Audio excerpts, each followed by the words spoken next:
Welcome back to BG Review. It's been a while, but we're gonna look at another game that someone sent in and see how we can help them improve.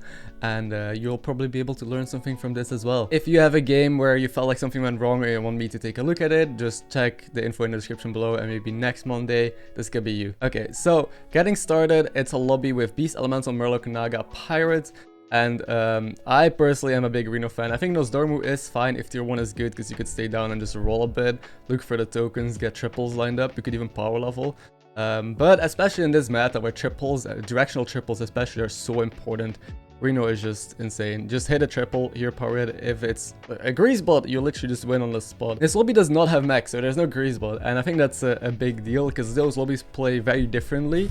And we'll see how this works out for him. Now, this was also, let me check, I think it was about 8k MMR that he said, yep, in on the NA server. So it's not like this is someone completely new to the game. Clearly, they probably have some experience with Battlegrounds. He's checking the tribe still again. And this shop, kind of iffy. Now on Reno, what I like doing is staying on tier 1 looking for tokens, because tokens are or just looking for triples, like doing the warrior curve, staying on 1 till 7 gold, then double leveling is the highest chance that you can give yourself to get a triple ready, and then go into a 4, 5 or 6, usually a 5 or a 6 depending on the tribes in the lobby. He took the role here, which is fine because that gives you more flexibility. And now, oh, this turn he decided to level up to tier 2. Now, a basic curve works on Reno. Again, I'm not a massive fan of it, mainly because I do just like getting a triple pretty consistently. You even have a token in the shop here. But we'll see how he makes it work, especially since you don't have a token here. Next turn is going to be awkward. Next turn you'll have to sell this and double buy, or just buy one and use your rolls. You could also go free on free. Then no mech lobby. I don't think there's skullboars either. Then that's not great because, well, tier 3 has good mechs and skullboars. And you do get a tie here, luckily. So let's see what he's gonna end up doing. Now this shop, Sarlisk and Frog is not a bad opener. Again, you'll be down in unit because you didn't have a token, but you got rewarded with a decent tempo-ish tier 2 shop, and Sarlisk is gonna save you health. So we can still go in any kind of direction that you want. If you triple into a 5 and that's Baron, we can just play Leapers. Leapers is not that bad, honestly, right now. You will still lose to the fish though, because, well, that's just N'Zoth. Being N'Zoth, you still have full health. Now this lobby does have a Lord Barrow, which is literally like a high rolly hero. Other than that, we also have a Guff, who is like strong in the mid game. Brand can also high roll, and besides that, you know, Zephyrs, Varden are usually not that strong early on and need a good spike. Now this shop, we have a pair on Sarlisk, also a pair on Scallywag if you want. I think just taking the pair on Sorrow and one Deferral is probably better. You get the most amount of stats from it. Gambler is also interesting, kept having money on the board early, but I'm pretty sure we just take Sorrow and Scallywag because it's the strongest. And he freezes Skelly because, well, it's a good death rattle on the board. And again, you're Reno, so you do want to try and really find a triple, so locking this is decent. The only issue with locking this is you deny yourself a second Frogger or a potential triple on Sarlisk because you get 2 less refreshes in the shop. But still, I don't think it's a bad play. So far he's made good plays. So far I think everything he did was alright, except for maybe leveling to tier 2. I'm not a massive fan of it, but it's worked out for him so far. Now here he also has a different death rattle to choose, but I think you stick with the Scallywag. I think now switching into the 2-drop Beast would probably be a mistake. Even though it's good with a Frog comp, you can find it later. You don't need it now. You need a triple now. You need strength or potential especially. And he takes the Gambler. Wait, did he freeze for... Now I'm a bit confused. So he froze to buy Gambler? I'd love to know what his reasoning is. Maybe if he watches this video, he can leave it in the comments below. But ooh, a 50-50 to tie. But the issue is that now the only triple you can hit is a Sarlisk. The econ allows you to maybe level here, roll and take a 4-drop or whatever, but yeah, I would like the extra potential. So, and strength, you would have won the fight if you took a Scallywag. Another important thing to point out here. I'm pretty sure we can't level here because our opponent is going to have a Brand on the board. If you don't kill that, you're going to take a lot of damage. So yeah, he decides to stay down and probably just triple buy. You probably sell the Scallywag here and buy the Pirate maybe, or just roll more, sure, and then probably replace the Gambler with something that you can find in your shop. Cyclone is interesting, but you don't really need any of these cards right now. These cards are okay, but okay, he goes with Pashmar. I'm not a big Pashmar fan. We don't really have an Avenge board. We have one Death Rattle card here that we have one Death Rattle card here that well, it's gonna help trigger Poshmark. Poshmark also doesn't do anything. It gives us some tempo and some spells, but we don't really need that right now. So I think on this turn, you know, taking the spawn was alright. I don't think I would have taken it. Again, we're tier 3. We got one stronger cards. And selling the Gambler just to buy a Poshmark. We'll see how it goes. He was able to kill the Branov though, still loses. And now we're in this spot where it just hit the triple or bust. We don't really have any other thing we could be doing. Yeah, this is why I don't like Poshmark. You have these 2 spells here, but it's not like you have a Lava Lurker or something to capitalize of it. But never mind, he rolled a triple spawn, meaning he's actually gonna be in well, a decent spot. He could take a golden stage up next turn. So this actually ended up working out for him. Taunting his spawn, giving attack, okay. So he's probably gonna stay above damage cap. You know, there's no way he takes 15 here. Well, never say never. This opponent is actually really strong, tripled into a spawn as well, into a Tony. We do lose. We actually take almost enough to be at damage cap, 13. So now in this lobby is a 6 or a 5 correct. Now it is a beast lobby, so 5s are really good. Golden Maubear, Golden Crocolisk, even Golden Baron. Oh, we sold our Frog though, so we can't really pivot into Leapers anymore, but we do have a Golden Spawn. On 6, like Eliza, maybe the Naga stuff. The issue is that we're on 16 and we're facing the top person in the lobby. Does end up going for a 6. Also no Krillbor. I think your 6 is not that strong. You could have definitely just taken a 5 here if you want to play safe. But we did not scout the opponent, so I would definitely look first at like what your opponent is doing, how strong they are. Maybe he did and I missed it. No, he didn't. Scouting is really important, especially when making a big decision like this, because it might also decide what you can choose here. Now, from your options, Murkai is awful, so is Lil Reich. It always is just a gold Metissa, and we're just gonna have to force Naga this game, it turns out. And now Poshmark is suddenly good. Now, actually, the Poshmark play was good, but I mean, at that point, you couldn't, you know, predict that you're gonna triple into a 6-drop in 2 turns and hit exactly gold Metissa, right? But you have to hero power this here. Yeah, okay. And now we're in this position. We have another pair. We have a golden Metissa. We have some spell generation. And I think we should be good. We should be in a decent spot here. Oh, the Zov is forcing frogs. Okay. Okay, I see how it is. So right now, oh, this is also a really good Naga to pick up early. So this card usually is like very dependent. It's not that great, but if you have a golden Metissa on the board and you're still looking for a Naga to scale up, might as well take this, right? Because it's gonna help you stabilize, especially from this spot when you're low on health and you can't really risk to lose a fight. Just having a big body is good. You should roll first before starting to sell off things here, just to see what you get offered. Oh, he decides to level. Oh, okay. That's ballsy. Again, I don't think we've scouted the opponent. I have no clue how strong the Guff is. Which is, again, really important if you want to make a level decision like that. Yeah, no, I don't think he checked out the Guff. The leveling here is ballsy. I do kind of like it because we have still damage cap protecting us. But the issue is we have very little spell generation. Because as you can see here, we only have Poshmark that generated 1 spell this turn.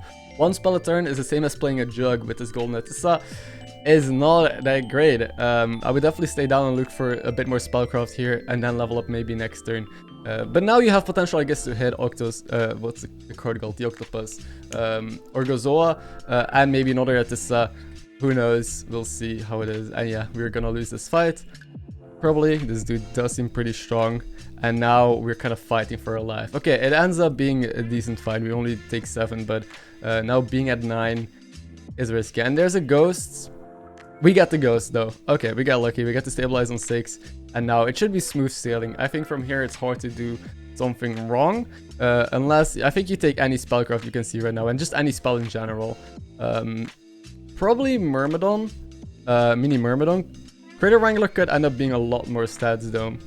The main issue with Critter Wrangler is you have another card on the board that just only is good when you find spellcraft. But starting to generate spellcraft is more important with this golden Metissa. So what I mean is that if you can just replace all of these shit cards with spellcraft, you're gonna end up gaining a lot more stats over the turns. Well, if one of those spellcraft is maybe replaced with a Critter Wrangler, you just get, let's say you played 4 or 3 spells, you get like +6, +8, 2, +8 extra a turn.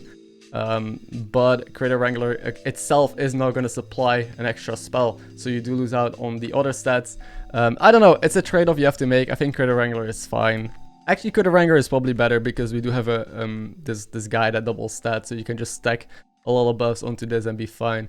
You should just take every buff you see though. I think even like taking spells like these are good. Now no Quillbore, so there's no Sunbakers you can hit. And he did find another triple. You can just take it this turn, right? He did. He spent both his coins. Gets Orgozoa, and I think the game just snowballs from here, I'm pretty sure. Yeah, another Critter Wrangler. So again, now it becomes awkward, right? If you play double Critter Wrangler on the board, those are cards that you get maybe like 2 spells or 3 spells a turn now.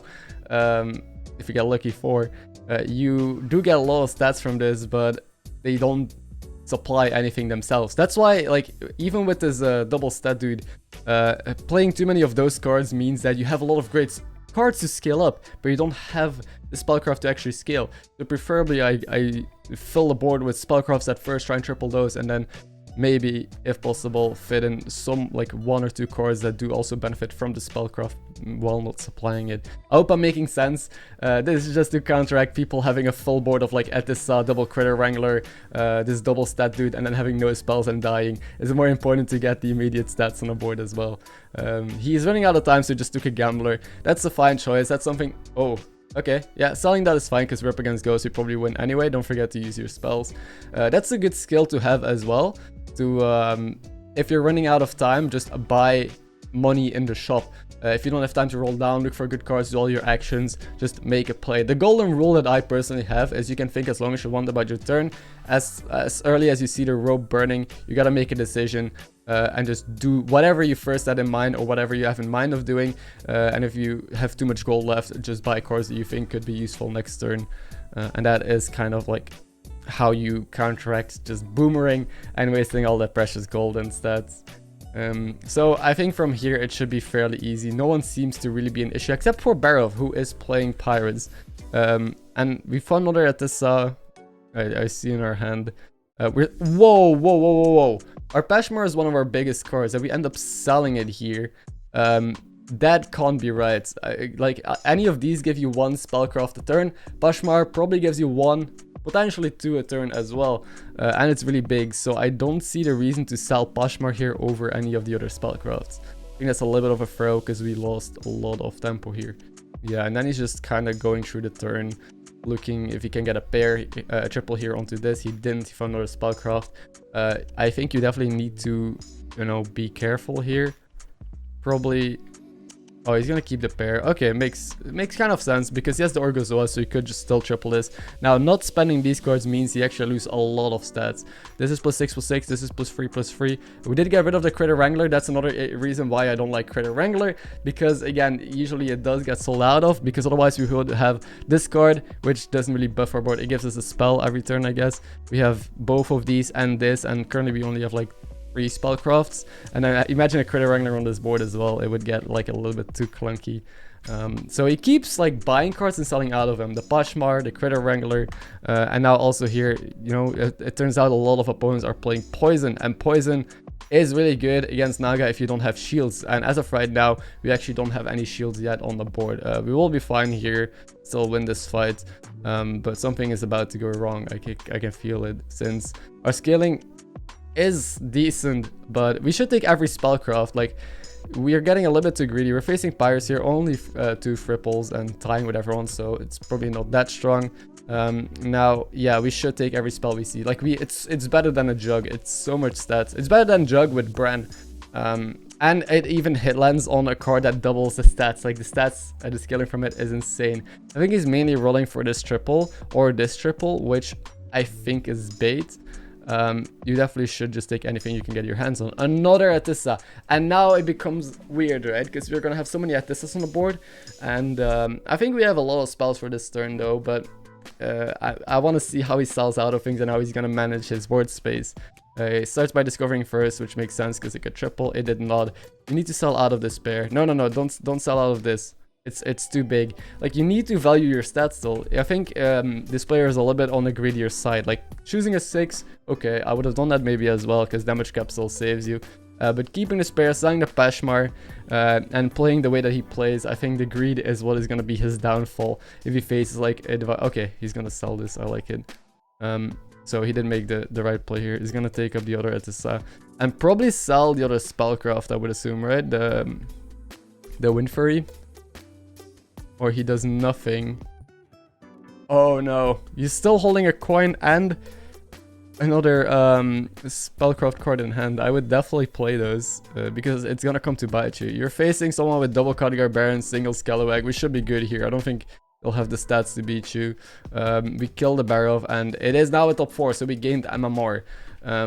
And there's another spellcraft here, which he's skipping. I think we should just keep scaling. We outscaled the entire lobby just by taking spellcraft. The only issue is we are not really scouting opponents. I see us not checking out opponents, and knowing if they're poison or not is a big deal, because maybe we'll have to start looking for tech more. Like maybe this card is really good, Tunnel Blaster. I have no clue because we don't see the opponents. Like Leroy's destroy us, Manted Queens can destroy us. Tunnel Blaster is a card that can, like, we have no shields ourselves. We don't have the Taunt Eventual Naga, which is pretty unlucky. So being able to counter opponent's shields and maybe kill off poisons or kill off Leroy's could be what wins us this game. And he's still greeting. He's just playing spells here and playing cards. Did finally sell out of the Orgozoa, which I like, and is gonna cycle his buffs. Okay. He did pick up the Tunnel Blaster. Okay, I like this play. I think this turn was good. He did stop greeting. I mean, he still has the spare in hand and the coin, which you know, I would have spent a while ago. And also, you know, we would have taken more stats in the shop. I want to see, yeah, here is the Leroy, which gets countered beautifully, and the shield, so you can see Tunnel Blaster being such a good card. And a lot of poison, this thing being massive in stats, but I think we're good. Yeah, we were able to slightly just tie with this, but they're scary in the end game. Imagine if they have a golden selfless. We did find a shield ourselves. Now Toki again, okay, we're scouting, they have 6 Murlocs, so we know they're going to be poison board as well, meaning, I don't know if these stats get there. I played a Naga game as well yesterday, and I ended up selling out of an Atissa and another card just for a selfless hero and another tech card, because tech is so important. It's so greedy to keep all of your skilling on this board, knowing that it's probably not big enough to trade with your opponent. Did sell Tunnel Blaster, which against 6 Murlocs, they probably have a brand and a bunch of Murlocs, is my best guess. And he's just gonna go for full stats here. But yeah, I would definitely, at this point I guess we don't really have this better tech card to use than this. Oh, we have a Manted Queen though. Okay, sells Ilband Archer, sure, I like him. Decides to play the Taunt, coins for Queen. I would still sell the Taunt for a Selfless, because this is going to be a shield battle against Poison. Golden Baron Selfless, well, okay, we found, oh, and that was such a bad hit, damn. How do you find Golden Baron that quickly? And this is going to be your death, losing to Poison as per usual. So let's talk about what we can improve here and what you can take away from this game if you want to, you know, learn anything about Battlegrounds. So the early game I think was decently played. I'm still a fan of staying on tier 1 and lining up a triple so you could spike earlier. I think most decisions early on were good. I think freezing for a Gambler here is kind of strange. Instead of for this Death Rattle pair, which is stronger and gives us more potential. We didn't need the money necessarily. This time we also kind of just did stuff. We bought a Spawn to be stronger, we bought a coin, and then a Pashmar, which was not immediately helping us. Of course, in hindsight, thinking you could say, wow, it was really good after we tripled into Golden Atissa, but yeah, I can't see the future. I can't see us tripling into Golden Atissa yet, right? We could have just tripled into a Golden Mama Bear. It's all kind of the same. So, yeah, and then tripling Spawn is kind of lucky, kind of insane that you hit that in one shot, but hey, then just the level take a 6 drop I think was good. Golden Atissa was the right choice, and now the main issue was that we ended up selling out of cards, which was I think a bit too greedy. Now it didn't end up mattering in this lobby. I don't think it ended up mattering that you were selling out of the Pashmar and that you kept the pairs for maybe a little bit too long, that you kept the econ. And that you played greedy the way that you did, but in the end it is just as you check the lobby, a lot of poison and divine shields. The way you counter that is again, maybe even Tunnel Blaster could have stayed, because if they lead with Selfless attacks into Tunnel Blaster doesn't die, and then the next card that attacks into Tunnel Blaster pops all of his shields. So you could have considered keeping the Tunnel Blaster instead of just ending on the Manted Queen, but yeah. You could just kind of predict where this is going, especially since we didn't have like a Divine Shield Naga or 2 Divine Shield Naga for a while. It became awkward, and this Atissa, maybe it was bait because we were already like kind of outscaling most people in the lobby. I would personally still take it, but perhaps it was not the right choice here. And that's about it. I think this was pretty well played. I think the only big thing also as well to take away is to scout a bit of your opponents more and play more around them. But other than that, yeah, well played. I hope this gave you some insight in Naga. Don't just tunnel vision too much on the critter wranglers when you already have the Yetisa, and like at the end you might have a board with 0 spellcraft and 7 utility cards that need spellcraft. Okay, thank you for watching. If you enjoyed the video, don't forget to leave it a like, subscribe, and I'll catch you in the next one.